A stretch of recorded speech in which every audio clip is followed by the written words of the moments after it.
This is Kerrigan & Company. I have to tell you, folks, I think lighting in your home is one of the most important things that you can do to keep the house updated. And when I need new lighting, I head to Lucia Lighting and Design. Their spectacular 10,000 square foot showroom inside a beautiful mansion in Lynn, Massachusetts is decorated with both architectural and decorative lighting in every single style. From crystal and traditional to contemporary and modern, the selection is absolutely unmatched.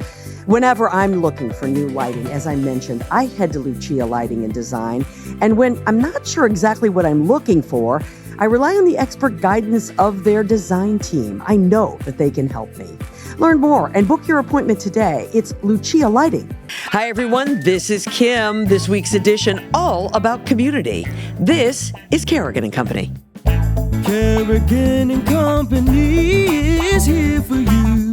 Yes, Kerrigan & Company is here for you. Welcome, everybody, to Kerrigan & Company. So good to have you with us, and I'm very excited about who's keeping me company today, someone I haven't seen for a long time, but we do have some history together. It is so great to have Pastor Reverend Liz Walker with me. I don't know you as pastor. I don't know you as well, Reverend. I know you as Liz. I'm still Liz, but what an honor. Thank you so much for having me. It's so great to see you. It's exciting to be here. You have not changed not one single second since the last time we saw it. I'm serious. What do you need, honey? I got you. Whatever you need, you can get it. No, thank it's you. So true. Same to you. Well, thank you very much. I know what has changed. It's just your life in general since the last time I saw you. Yeah.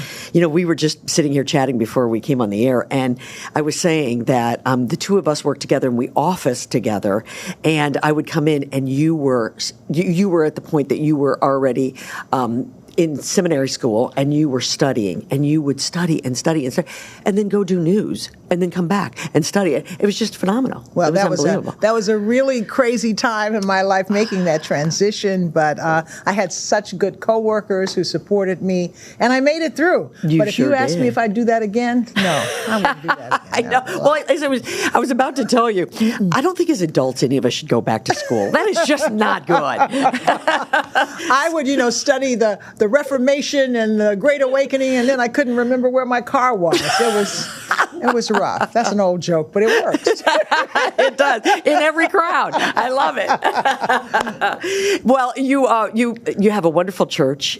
And go ahead. I was just going to say that I've retired from, so I just want to make sure. So I'm in a whole nother season. But the church that I still work with, Roxbury Presbyterian Church, is a very special place. Yeah, I mean, I have actually seen some videos of people talking about the fact that you stepped away, and what a transition that was for the church to go through, to have you step away. They loved you, Liz. I was going to leave earlier, but COVID hit. I was planning to retire. As a matter of fact, I think I had told the church leaders that I was going to leave back in 2020. And that March weekend that all of a sudden the world changed, I decided I couldn't leave because the people were so good, and we didn't know how that was going to impact that community, and now we know. Sure. It was the best decision to stay with them. Absolutely. But it's a great community and a great faith community. So talk about these I've known people who have transitioned in their life, from one career to another career to Your changes have been so incredibly impactful and different. I mean, you started as this incredible news anchor here in the Boston area. That's not where you started, but that's where we pick up your story. Right. And then to transition into leading that church in the way that you did, through some times that were very difficult, I know. And then to transition again now as someone who is bringing people together in a way, and we're going to get into that in just a second, but in a way that has been so needed, and an author on top of it.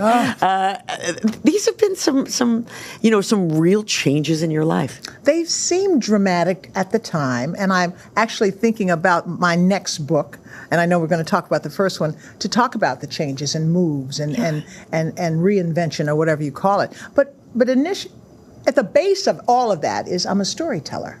And so I think that was the thread that went through it all. But I just did what my heart felt like it was being called to do. But that's so frightening for a lot of people, by the way. I don't know. I'm thinking about this now. Was it impulse? Was it God? Was it a voice on high? Right. Or was it something wrong with me? No. But I made moves that seemed like the right moves at the right time for me. And I've always been that way. So maybe that's just, I remember talking to a former Mayor Ray Flynn about something. About when I was pregnant and I had my son.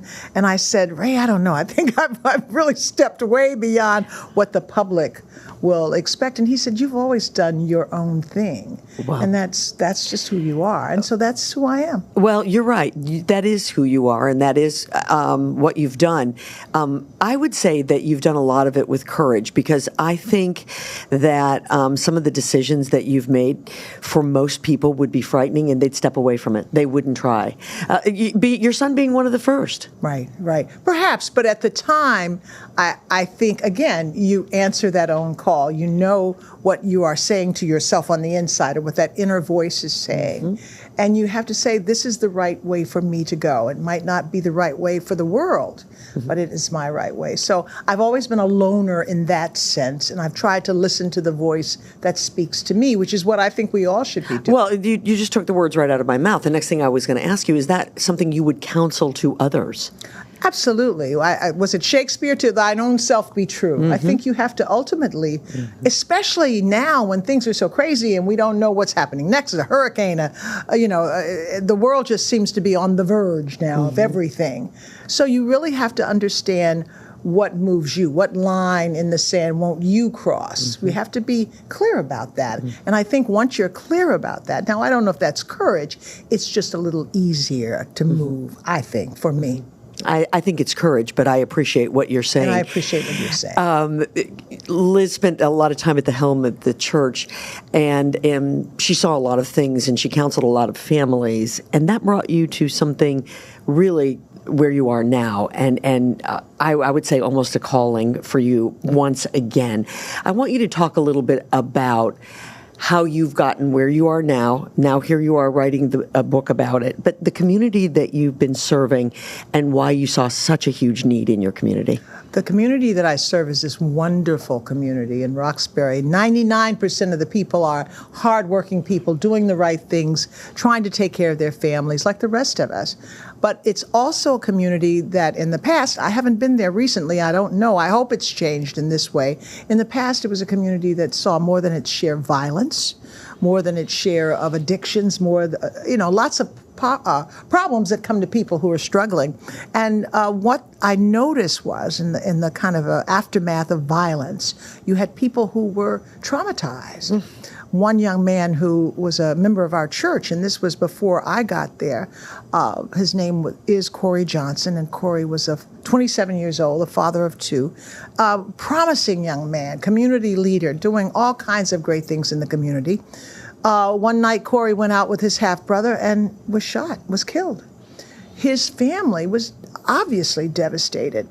By the time I got to the church, which was a year later, they were still reeling, and so was the community. And I think that's what struck me. That was the one event that struck me. But Corey represents hundreds of young men in our community who are taken, ripped away from life. And the collateral damage of that is generations and generations of people who live with trauma. And so that really touched me. What can we do? Of course there are psychologists. Of course there are mental health programs and support groups. But what could the church do to support this family? Now, the interesting thing, Kim, is when I was in graduate school, when I was in seminary, I was also working in South Sudan. And South Sudan, you probably have heard of recently, is in the midst of total chaos and conflict. It's always been that way. A civil war that's left millions dead, millions displaced, and at the core of that is trauma. People who, that's what's going on in Gaza, that's what's going on in Israel, absolutely. That's going on everywhere. Right. How do you move through these events that can absolutely stop you from moving? Yes. And that's what this community was going through. And so we created this program with the help of Corey's family, actually with the leadership of Corey's family, called Can We Talk? And this program was out of the Corey Johnson program for post-traumatic healing. And that's the program that I've given my life to now, because I think that in this country, we're in a mental health crisis. Oh, absolutely. For myriad reasons. And we've got to figure out myriad ways to support people. So that's what I'm working on now. It's a very simple program, sort of based on something like AA, only to the extent of it's a drop-in community gathering where people just talk about our problems, our issues, and the rest of us listen. And it has had a pretty dramatic impact. Right. You know, the Johnson family had a very dramatic thing happen in their life, but I've actually watched some clips of some of the sessions. And this is what I think is so great about it, Liz.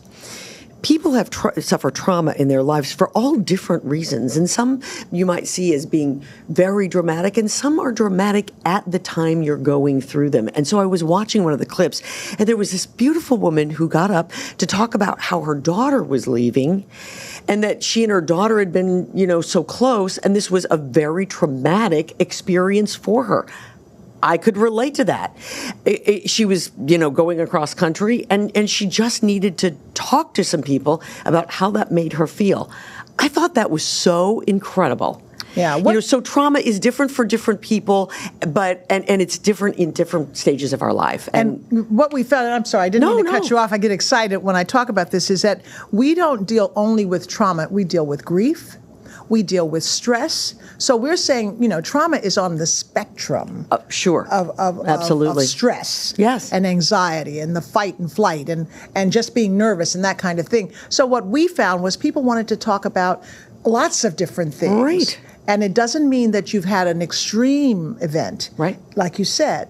But what it means is that you can be vulnerable in community. That's the key. Yeah, which brings us to the book, right? Oh, exactly. Right, I didn't even plan that. No One Left Alone is the name of the book. It's a story of how community helps us heal. You're proving it certainly with Can We Talk, and the book is fantastic, and it steps us through how you've gotten to this and come to this conclusion that getting through life is about community. Yeah, it really is. It is. Hillary Clinton said it takes a village, and takes a village. It does, and it doesn't have to always be, trauma as you talk about here. It's all the events of our lives. Right. The community can help, and you have some really great examples of how community has made a difference.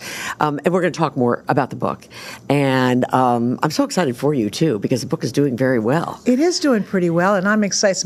It took forever to write it, but that's okay. I learned a lot. You're doing a great job. So No One Left Alone. We're going to talk more about that. Liz Walker keeping me company today. We've got so much more to talk about. Be sure you stay with us, everybody. This is Kerrigan and Company. Have you tried Rumson Rum yet? This smooth, sweet, memorable rum is distilled in the Caribbean, barreled aged, and then blended, finished, and bottled in Salem, Massachusetts. Rumson's offers 4 unique blends: Gold, Spice, Grand Reserved, and Coffee. Before you start to sip or mix your next cocktail, ask yourself, do I want to enjoy New England's most awarded rum brand? If the answer is yes, the answer is Rumson's. Get Rumson's rum at liquor stores or ask for it by name at your favorite restaurant.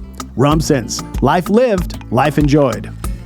Grease is the world's #1 musical. Grease is a rock and roll celebration, and Grease is still the word at North Shore Music Theater from August 12th through August 24th. Get tickets at nsmt.org. This segment of Kerrigan and Company is brought to you by Lucia Lighting and Design, where people in the know go for the best possible lighting and design experience. Welcome back, everyone, to Kerrigan and Company. So good to have you with us. And look who's keeping me company today, Liz Walker. Liz has done so much in her life. It's hard to keep up with all of it, Liz. But the latest thing that you've done is become an author, which you said it took a little while. Took a little while. Took some work on this one. Listen, my friend, I'm impressed that you, and it's really well written. The name of the book is No One Left Alone, a story of how community helps us heal. This book is based on Liz's experiences as a pastor in Roxbury, and also based and started with the woman who's sitting to your left, who is with us today. And you suggested maybe she could come and visit with us, and I'm so glad that you did. Why don't you introduce her? Absolutely, because I've learned so much about healing. I've learned about pain. I've learned about moving on and resilience from this woman, Debra Fitzpatrick. Now, I'm going to say Debra Fitzpatrick Johnson because Johnson is your Corey's name, and that's your married name. But the family is the Fitzpatrick family. And I say that because in my church, a very small Presbyterian church in Roxbury, on my right was the Fitzpatrick family. And they all showed up. Your church was full. So I love the Fitzpatrick family from the very beginning. And of course, when Deborah lost her son, everything changed for this huge family from Trinidad Tobago. I got it right. Gotcha. And middle-class working family with all the dreams for the American dream, did everything right. Of course. And then this tragedy happens. And this is a situation, Corey was shot in 2000, help me, 18? Oh, I'm sorry, 10. Yes, I'm sorry. 2010. And it has not been solved to this day? Unsolved. Right. Tell us a little bit about Corey, first off. Corey was, he was funny. He was bright. He was loyal. He was a very quiet kid. And people would tell me this, like, oh, wait until he becomes a teenager. And really, we kind of breezed through that, which was really amazing. And so he loved people. He loved people. I know a lot of people have described him as being charismatic. Very, very charismatic. Good looking. Oh, good looking. Handsome. Very, very charismatic. Yeah. The ladies loved him. Yeah. Loved him. Yeah. And loved him some more. I always hate to throw this at you, but it is the issue. It is the book. Tell us about this night that in the middle of the night you get a call that this wonderful young son of yours was. Well, let me just say this for a couple of seconds, is that I left the house at about 11 o'clock. I was going to a surprise party. I really didn't want to go, so I was dragging. The surprise was way over by the time I got there.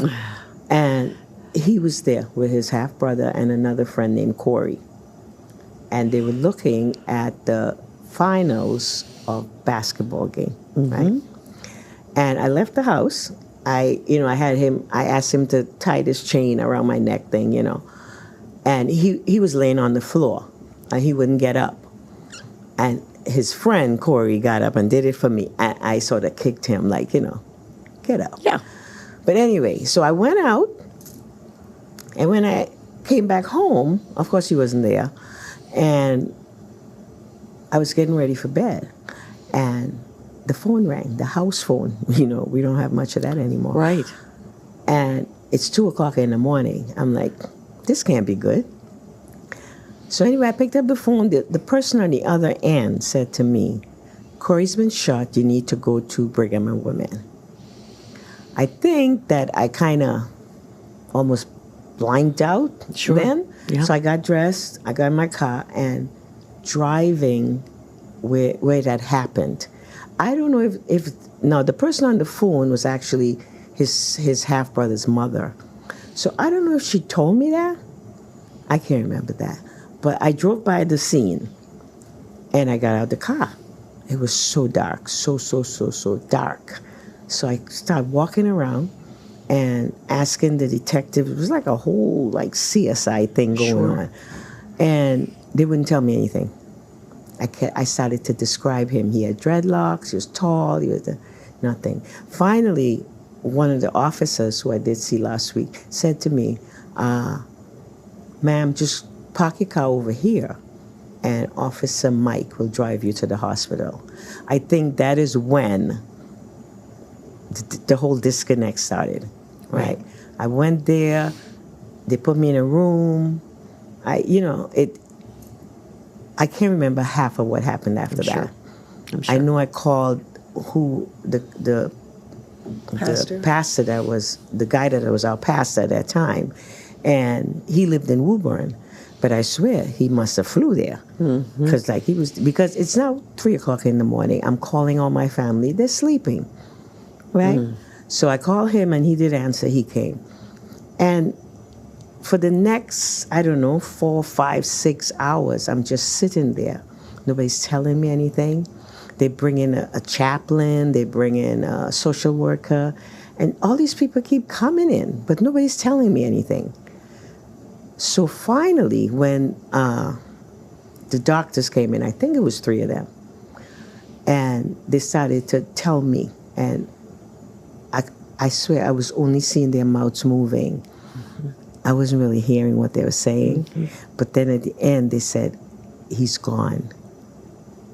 And I said, you can't tell me that. I have to see him.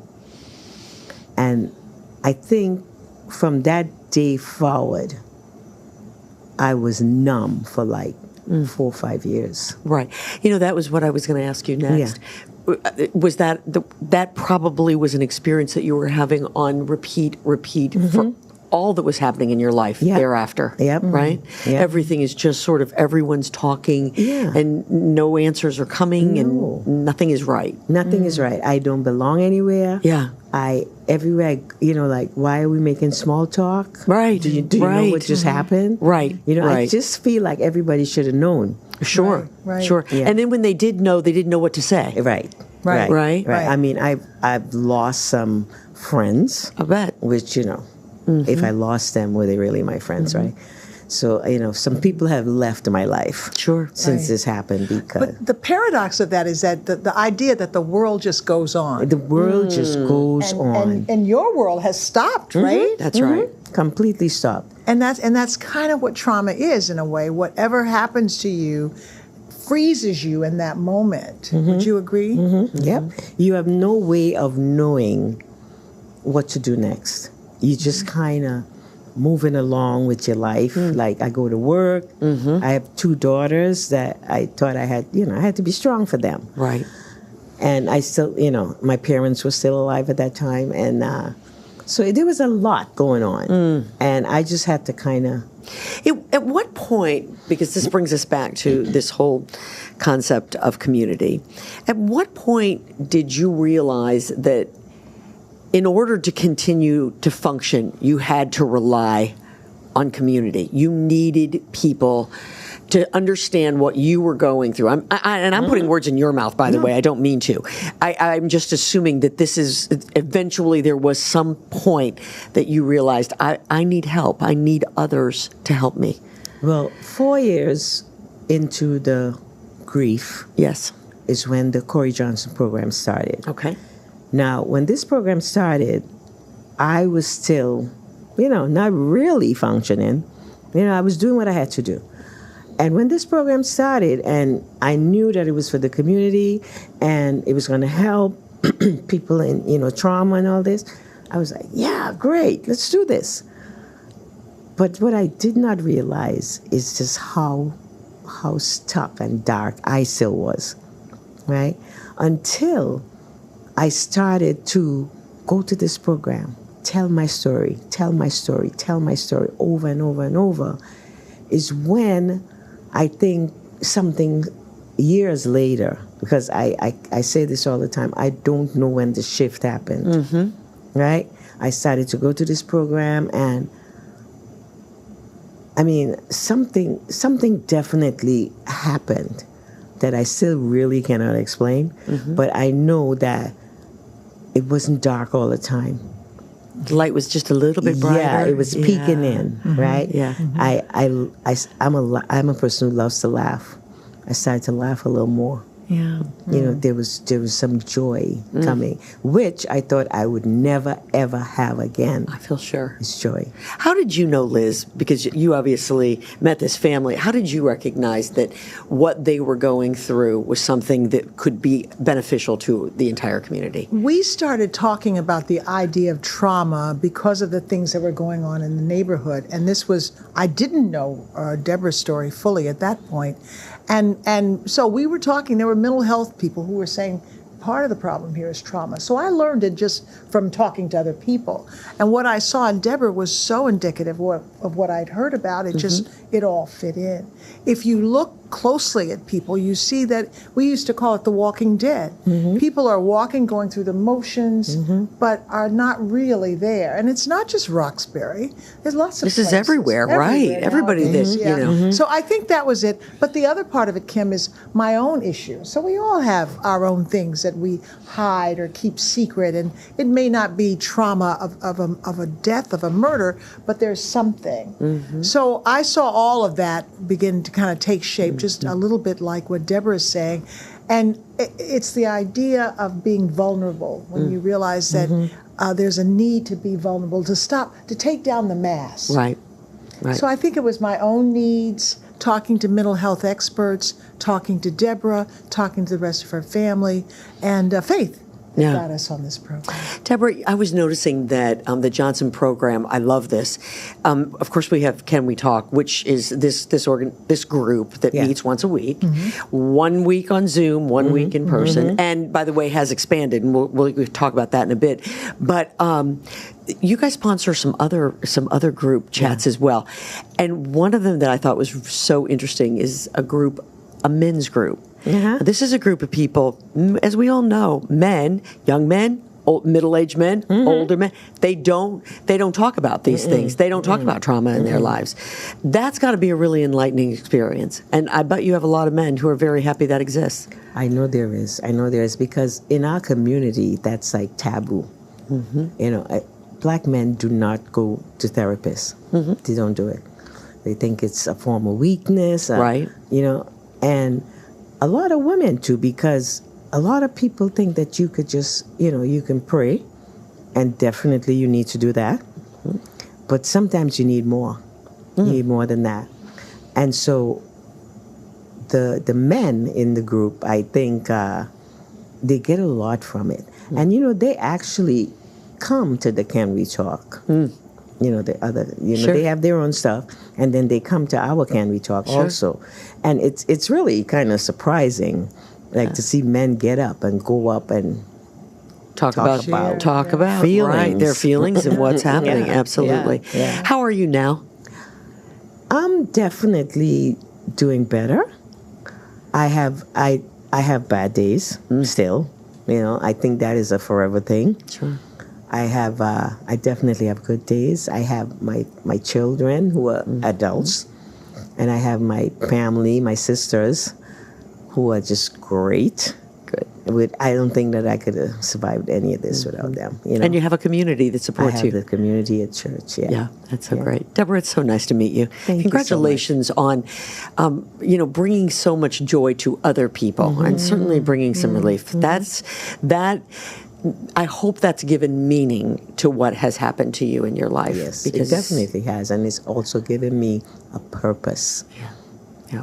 Well, it's great to meet you. I'm so glad that you could be a part of the show. Thank you so much. We have much more to chat about. Liz Walker keeping me company today, everybody. This is Kerrigan & Company. Longer days and warmer weather mean more time to spend outside. Are you ready to extend those days even longer with effective and efficient landscape and outdoor lighting? If so, Lucia Lighting and Design in Lynn can stretch your summer days by helping to create beautifully well-lit outdoor living spaces. The lighting experts at Lucia will work with you to plan a space that's bright, comfortable, and secure.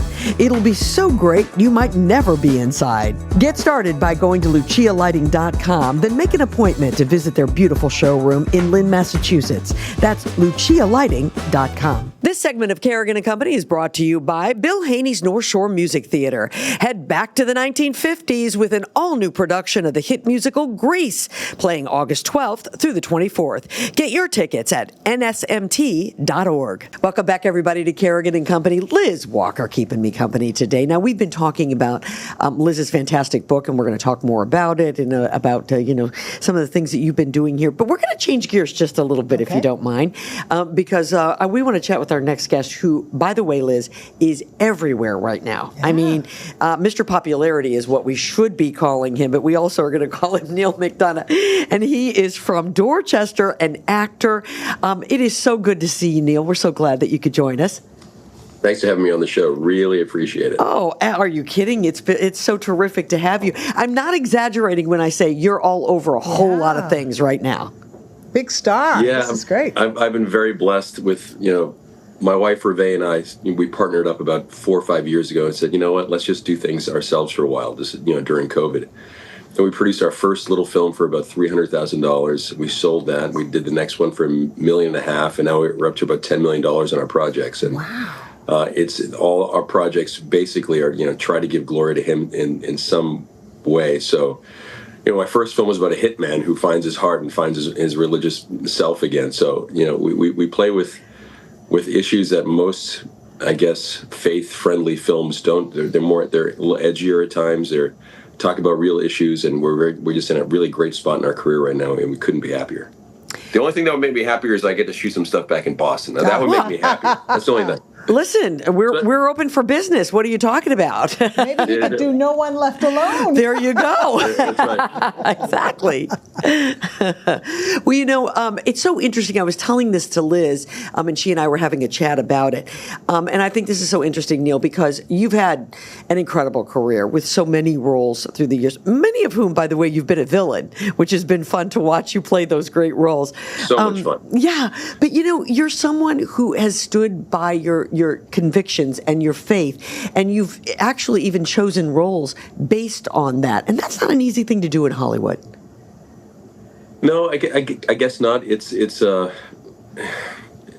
weird place, Hollywood, that's for sure. And since I wouldn't do certain scenes, well, what's left? I'm either the army hero in the middle of Afghanistan, or I'm going to be the villain in everything that I could do, because I didn't want to do those things, and I did. And my goal was to be the best villain in Hollywood, and I think we kind of got there. We've been in so much phenomenal, dastardly things, and I've had a ball doing it all. But now I finally get to write and produce and star in films like Last Rodeo and Homestead and all these other films that we've been working on that strike a different chord. Talk to people about what America is really about, what the fabric of America is, and it was all built on our relationship with God, and in God we trust, or it mentions God 4 times in the Declaration of Independence. And, everyone thinks, it's interesting because, yes, I'm a Catholic, but I've read every book on religion, and I consider myself kind of an all religion type of person, whether it's Christian, Jewish, Muslim, agnostic, we all go through different things in our lives in different periods. And he's always there for us, and we're not always there for him. There's different names that we have for him. There's different religions that believe in it, but it's all the same thing. We're all brothers and sisters when you really think about it at the end of the day. He created all of us, as his children. So if we really are his children, shouldn't we be rooting for each other? It doesn't matter your color, creed, or how much money you have. Wouldn't the world be a much better place if we did that? So we're trying to write films that kind of gravitate towards that notion. So, I couldn't be happier for Reve and I and the projects that we're doing. I still do the villains. I'm still doing Tulsa King. I'll still do, whatever Taylor Sheridan has for me next. So I don't want to let the fans down that I'm not being the villain anymore. So we're just in a really great spot right now. If I could ask a question, Neal, was there ever a time in your career when you almost felt like you wanted to give up? This whole idea of sticking to your guns and really moving on your conviction is honorable and beautiful. But was that lonely for you at times? I think I'm just dumb Irish. I don't know. I'm kind of like a Labrador. You give a Labrador something to do, and he'll just keep doing it. And it's the only job that I've ever really had, and it's the only thing I'm really good at. Reve laughs at me. I can't pound a nail. I'm terrible at telling jokes, but man, I can act, and that's kind of where we're at. It's. I love doing what I do. I love creating. I love being in front of the camera and painting with different colors and trying different things. And for me, that's my playtime, and I couldn't be happier that I get to keep on doing it. But yeah, there were certain times there that it was hard busting through, or was other kinds of problems. But it never really got to me, I guess. And especially for the last 25 years, I've had Reve as my wingman, and together we've gotten through everything, the ups and downs of the Hollywood life and the career, and the struggles that I've had at times with certain shows. But we do it together, and we do it with love, and we know that God has our back. So we're just going to keep piling through and making the best entertainment that we can for everybody. Well, I want to talk about Last Rodeo here in just a second, but before we do, let's back up way back and talk about growing up in this area and what kind of impact that's had on your life, because this is not Hollywood. No, and that's why I love. We're going back to the Cape in a couple of weeks for a little bit with the kids, and the thing that I love so much about Boston, and our daughter Catherine is going to Emerson next year, so that makes me so happy that I'll be back in Boston a lot more, watching her play volleyball. But there's the truthfulness of people from the Northeast that you don't generally get so much out here in California. If someone doesn't like you, they're going to tell you. If there's a problem with something, they're going to tell you. But in the West Coast, that's generally not the case. No one wants to, ruffle feathers or it's just a different atmosphere. I miss Boston honesty and the integrity and the hardworking people of New England. That's in me. That's who I am. My parents came from Ireland. They came with $12 in their pocket. And when my dad said, when he sent me out to Hollywood, when I went out to Hollywood for the first time, and he said, if they give you $1, give them $2 worth of effort. And that's kind of that New England mentality, isn't it? That we can do anything, we can work hard, and that's what we are. And I miss home like crazy. Nothing would make me happier than if I can start doing some of these films with Reve and I back in Boston and be part of the culture that I love so much and immerse myself in it again. I miss it dearly, that's for sure. That's so cool. Someone that both Liz and I know, Casey Sherman. Casey Sherman is your good friend. You guys stay in touch. Casey and I went to high school. He gave me the beautiful task 2 years ago. We were at the Wilbur Theater, and we did a one-night show about Whitey Bulger, and I played Whitey. And I'll tell you, it's hard to imagine a more electrifying evening for me. It seemed like half of my high school was in the theater that night. It wasn't the truth, but they're all screaming. And to play Whitey Bulger, such a polarizing figure, where I'd be giving these massive monologues, and halfway through a monologue would have people say, "We love you, Whitey," from the crowd next to, "We hate you, Whitey, you killed such a..." And as an actor, it just charges you up even more. So I had a ball that night. It was... Again, to show off on stage in front of Reve, and my brother Bob was there, my family was there, go sign at signs on the Cape. I love it. It was just one of those amazing things. So for me to be back in Boston, it just felt right, and I'm praying that we're going to figure out ways to get back to Boston so it feels right more often. Last Rodeo, really terrific, by the way, and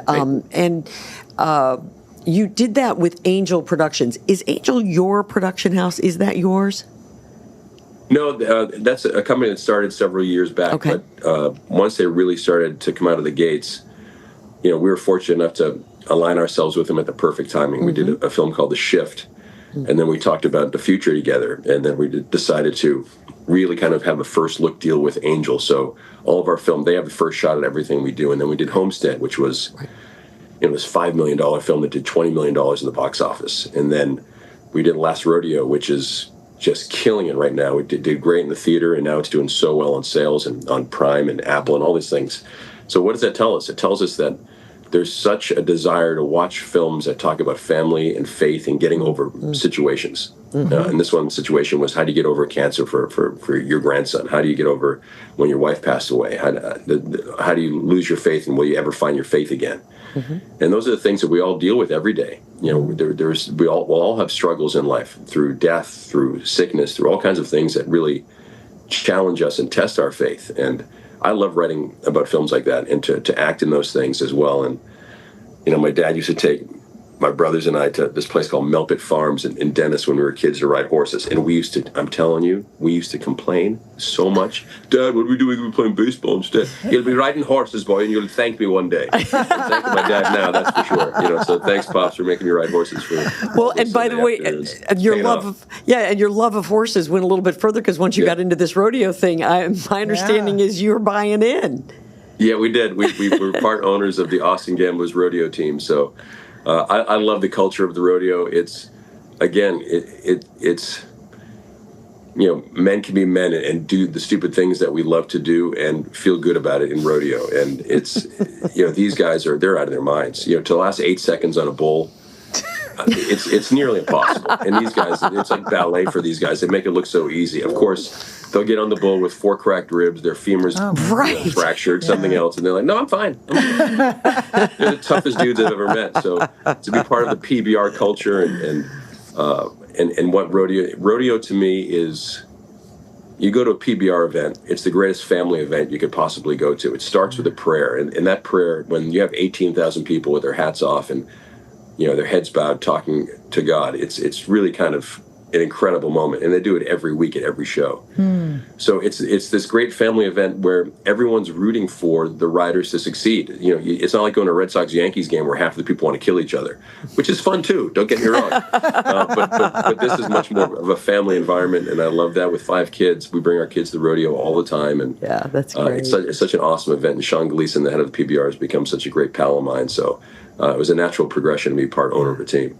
I love the fact that you are talking about the stories that you want to put out there, because I'm always looking on streaming trying to find those stories, because everything's so dark these days. It is dark. Seems. So Everything. I'm looking forward to. Have you figured out the story for Boston that you want to do here yet? Is there a special Whitey Bulger story that you want to tell, or what? Well, there's lots. Reve was talking to Donnie Wahlberg the other day. She's like, "Okay, Neal's going to be on Boston Blue. Let's cut this out. Let's get him back in Boston." Right. So, right now we're busy doing Tulsa King, and then we have another movie we're doing right after this. We're going to try to shoot it in Boston, and then we have our big Western that we're going to shoot in the springtime, which will be out here in the West. But I'm dying to get some more Boston stuff. And we wrote this one TV series that would take place in Boston that we have a meeting about tomorrow. So I'm working. I'm trying. This is great. Fantastic. Well, I'm praying for you. So it'll happen. So that's why. Let's talk about Tulsa King. 3rd season. Good for you, working with Sylvester Stallone. What exciting is happening in this next season? Well, just to work with Stallone alone is just like... It's a big deal, right? Every once in a while, I'm in the middle of a scene, we'll be doing a scene together, I'm like, oh my gosh, man, Rocky looks good. I'll have this internal monologue of going, that's John Rambo. And then I have to snap back into my character. Because, you talk about the most iconic guy, that's Sylvester Stallone. And here's a guy who, had everything against him to start with. He had his stroke when he was a little kid. He had that weird speech pattern that he has. And, he's just this... He's an incredible guy, and he just doesn't have that give-up bone in him. And if you created the Rocky franchise, that would be a success in itself. But to create Rocky franchise, Creed franchise, Expendables franchise, Rambo, there's so many things. And now at Tulsa King, here's a guy who's 79 years old, wakes up at 4 o'clock every morning, scribbles notes for the script that day because he helps write all the scripts, goes to the gym, gets to set, and is there for 12 hours with a smile on his face, working as hard as he can. Wow. Those are the kind of guys you want to hang out with, and to have that opportunity to hang out with Sylvester Stallone on a show, what a blessing that is, and what a great time we're having. And now this year, at the end of the first season, which was season 2 for me, Reve comes up to me and she says, "Tell the producer right now what your idea." I'm like, "No, they're not going to want to hear it." I go, "Tell them my idea. It's a great idea." So I'm like, "Okay." I go up to the producer and I said, "Next year I want to come back and be the governor of Oklahoma." And he kind of looked at me. And he didn't say anything. He just kind of walked away. I'm like, I'm not sure if that went so well. And then I may not be coming back next year. You're back in Tulsa King for season 3 and probably season 4, and they're going to have you running for governor. I was like, I love it. I love it. So we had at the end of the season, there's me winning the governorship, and it just up on stage, and it's just it was one of those, always loving the life of politics, and. My dad's cousin was the governor of New Hampshire, John King. So as a kid, I spent a bunch of time up in Manchester, and and to immerse myself in that world again and really be part of it has just been a joy. And next year is going to be Stallone against me on who's the real Tulsa King. And it's going to be a blast. I can't wait. That's great. Well, he is Neal McDonough, and the stories are fantastic. We got to get you back to Boston. Absolutely. There's no two ways about it. We'll look forward to that. When you come back, would you come and see us in person? It would be my honor. Are you kidding me? Absolutely. Yeah, we'd love to have you here. We're here at the Garden, so come on down, at the TD Garden. Perfect. I know you'll love, maybe we can get you back here when there's something going on inside and get you in there as Absolutely. well. So continued success. We'll continue to look for all these great shows. We want to remind everybody, Last Rodeo, and that's streaming now, and you can find that. And, of course, Season 3 of Tulsa King. When do we anticipate that'll drop? I think season 3 comes out in September, I think. I'm pretty sure. Okay. So right around the corner, not too far away. Great. We'll keep an eye out for it. Thank you so much. But not before I get to the Cape this summer. Well, listen, you have a great time on the Cape, and we'll look forward to seeing you in person real soon. Thank you, ladies. It is such a pleasure. Thank you for having me on the show. Great to see you. All right. This is Kerrigan & Company. Grease is the world's #1 musical. Grease is a rock and roll celebration, and Grease is still the word at North Shore Music Theater from August 12th through August 24th. Get tickets at nsmt.org. Sienna Aesthetics Medical Spa is so excited to welcome bilingual nurse injector Letitia Cunha to the staff. With nearly a decade of experience, Letitia is ready to help you achieve a new beginning. Book an appointment with her today or with any of Sienna's wonderful professionals at siennaaesthetics.com, or you can call them at 781-405-1447. This segment of Kerrigan and Company is brought to you by Sienna Aesthetics Medical Spa. Take years off your face with the very latest technologies at Sienna Aesthetics in Beverly. It's that time of the show where we wrap things up, but we're not quite finished with the lady who's keeping me company today, and of course that is Liz Walker. And this has been fun, huh? Oh my God, I have to tell you, I was a little starstruck there with Neal McDonough. I mean, I know who he is, and he has one of those faces. That you never forget. And you see him everywhere. You're right. He does a lot of stuff. So a little inside politics here. Debra Johnson is still with us, and she's sitting on the other side of the camera. And I thought she was going to come over here and run in front of the camera because she was so excited. And she said, "I watched Tulsa King." I know. There he is. And he's so nice and down to earth. You know what I love about him is how he feels about this area. Yeah. Really strongly. Yeah. That's a guy who wants to move back here and make this base. It's he too bad probably he doesn't. could. I think he could. Yeah, but keep on it. He could travel there to work and live here versus doing the opposite. Good guy. That was nice. You're living here, though. I come back and forth a lot. I'm gone a lot. Yeah, I'm down in Florida, and I love it down there. Yeah. But I love it here. This is my home. Of course. And I get to see Deborah and all my friends here. Sure. So I'm back and Sure, forth. absolutely. The community that you have helped to build here, which is so terrific. Yeah. We've been talking about Liz's book. This was her first outing, and I have to tell you, for a first outing, this book is written very well. It's very easy to read. Thank you. I like a book that just sucks me in from the beginning, and it's easy to read. I don't need things to be overly flowery. I want to get to the point of what the author is trying to do. You do that very well in this book. No One Left Alone, a story of how community helps us heal. In fact, I have to tell you, Liz draws on her experience as a news anchor here right off the top of the book, which that sucked me in very quickly, with the idea of the marathon bombings and how it was community that really helped all of Boston to heal. And I think it was so great because you started on this big scale to come back down to the experiences that you've had at your church and in the community of Roxbury and some of the other communities now that you've pushed this out into. It's the idea that we are a community, that this nation is a community, and we need to try to find ways to make that real. There's so much that pulls us apart, but we really have much in common. And so, sometimes I think, God, you're so hokey, Elizabeth. You're so corny. But I think that's what we need, is to know that you and I have more in common than we have that sets us apart. And I think it's way past due to talk about those kinds of things. And to start with a tragedy, which I hate to start with, but that's the reality. Absolutely. But tragedies tend to help us find each other and our vulnerabilities. Absolutely. What do you hope people walk away with? That we are our neighbor's keeper. I mean, we usually wait until something horrible happens, and then we realize, oh my gosh, let me help my neighbor. The floods down in Texas and all the things that happen that are out of our control. But these things help us, and they're horrible situations, and I don't wish them on anybody. But as I said, tragedies can help us understand the most important things in life. First of all, that life is fragile. And second of all, is all we really have is each other. And that's what I want people to know. Debra, our program now, people come from all over. They're not just from Roxbury. No, right. People come from the suburbs. They come from other neighborhoods. And we now have 21 of these sites around the country. And that's just word of mouth. Because I think there is a general need, just like we were talking to Neal about the need to see the kind of program that gives us hope. Well, people are looking for hope. And this is one supplemental program that can help you kind of see hope in your neighbor. Absolutely. Yeah. I love the concept, and it's a simple one, and simple is okay. It's a simple concept if we act on it. If we act on it, that's the key. That's the issue. And you and I have out of a competitive business where we're always trying to get the win.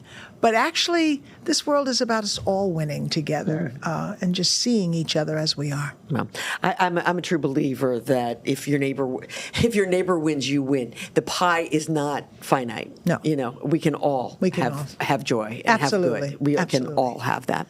What's next for you? Well, I'm working on a memoir. Now, this is I can't even believe I'm saying this out loud. But this makes me smile. This is so exciting. I can't wait to hear this. This is the exclusive, okay? The idea of what we talked about it initially. I have done so many things in my life. I've seen so many things. So I'm going to it's going to be kind of a travel memoir. Mm-hmm. And just all the things that I've been blessed to see and the people I've met and the disturbing things and the hopeful things. So that's what I'm working on now, and watching my kid Nick, tell everybody about Nick. Nick Walker. Who is an actor in New York and doing really well. He had a climb to fame during Hamilton when Hamilton was first out. He was in the one of the original cast, not the first one, but he was the second or third, and he still is working pretty well. The idea in New York and in Neal's world is to keep working. It's that next project. And Nick is doing well. So he's from Brookline High and, has a story just like Neal's in a way, grew up right here.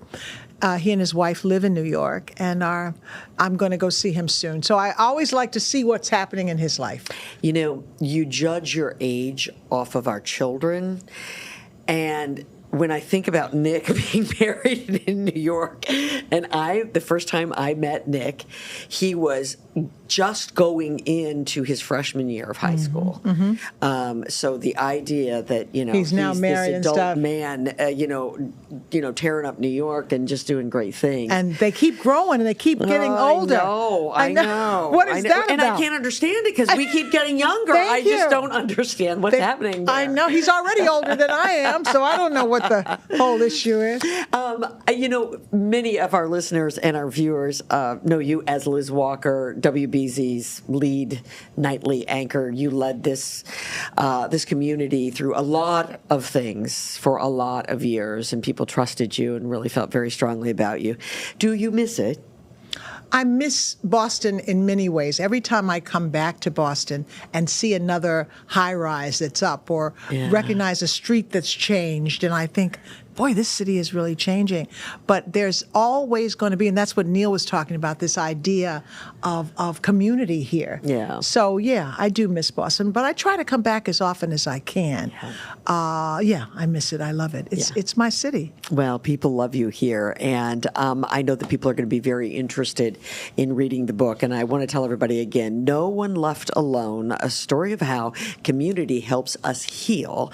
And where can they get this book? You can get this book on Amazon. You can get it at most bookstores around the Boston area, so it's not hard to find, or any online bookseller has it now, which is a really exciting thing. We were out doing a book event in Silicon Valley, California, and walked into a bookstore, and the woman had the book. I was like, are you kidding me? That has got to be the most exciting. She only had 2 copies. But well, that doesn't matter.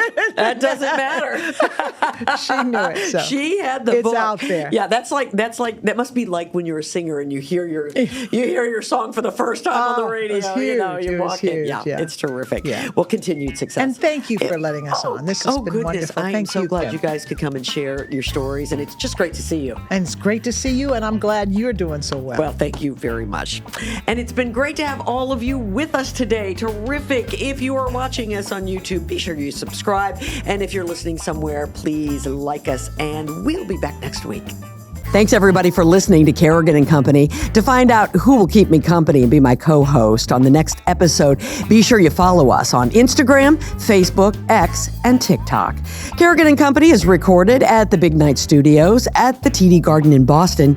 You can view the podcast on YouTube and listen to it wherever you get your podcasts. Be sure you tell a friend.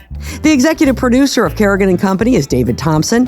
Our engineer is Peter Hurley. And our social media managers are Grace Kerrigan, Colby Thompson, and Riley Thompson. See you next time.